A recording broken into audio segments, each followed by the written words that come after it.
James was enjoying his life on the island of Sodor, but he still had a lot to learn.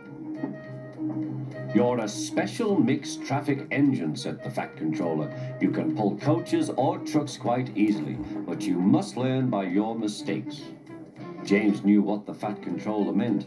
He could well remember that dreadful accident on his first day. "Be careful with the coaches, James," said Edward. "They don't like being bumped." Everyone came to admire James. "I'm a really splendid engine," he thought, and suddenly let off steam.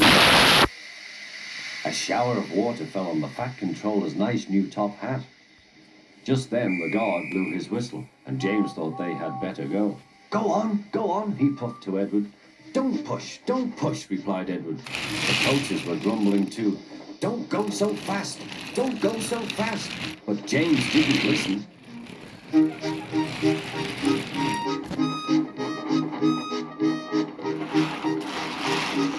at last they stopped at the next station, 2 coaches were beyond the platform. They had to go back to let the passengers out. But no one seemed to know about the Fat Controller's top hat, though James felt happier. Presently they came to the station where Thomas was waiting with his 2 coaches. "Hello, James," said Thomas. "Feeling better?"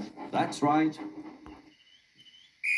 "Oh, that's my guard's whistle. I must go. I don't know what the Fat Controller would do without me to run this branch line," and he puffed off importantly.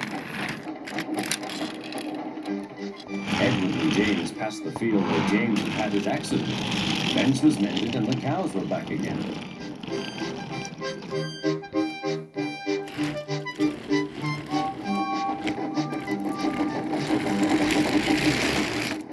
They ended their journey and rested before setting off for home. James was still wondering what the Fat Controller would have to say about his top hat.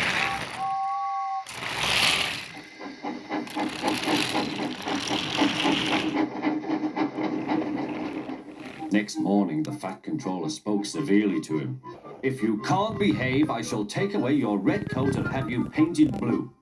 James didn't like that at all. He was very rough with the grumbling coaches as he brought them to the platform. "Don't talk, come on," he called to them. "Gordon never has to fetch his own coaches," he thought to himself, "and he's only painted blue."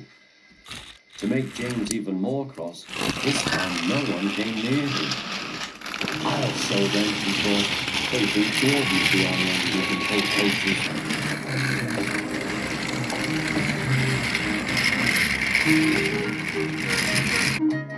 Hurry, hurry, puffed James.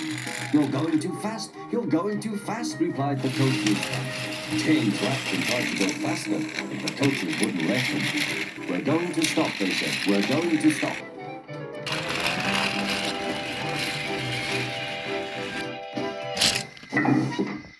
"What's the matter?" James asked his driver.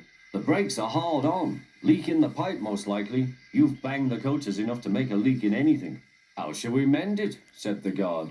"We'll do it with newspaper and a leather bootlace," replied the driver. "Well, where is the bootlace coming from?" asked the guard. "Ask the passengers," said the driver. "You have a leather bootlace there, I see, sir," said the guard to a smartly dressed man. "Please give it to me." "I won't," said the man. "Then," said the guard, "I'm afraid the train will just stop where it is." The passengers all said what a bad railway it was. Then they told the man how bad he was instead. Everyone was very cross. At last he handed his laces over. The driver tied a pad of newspaper tightly round the hole in the brake pipe, and James remained to pull the train.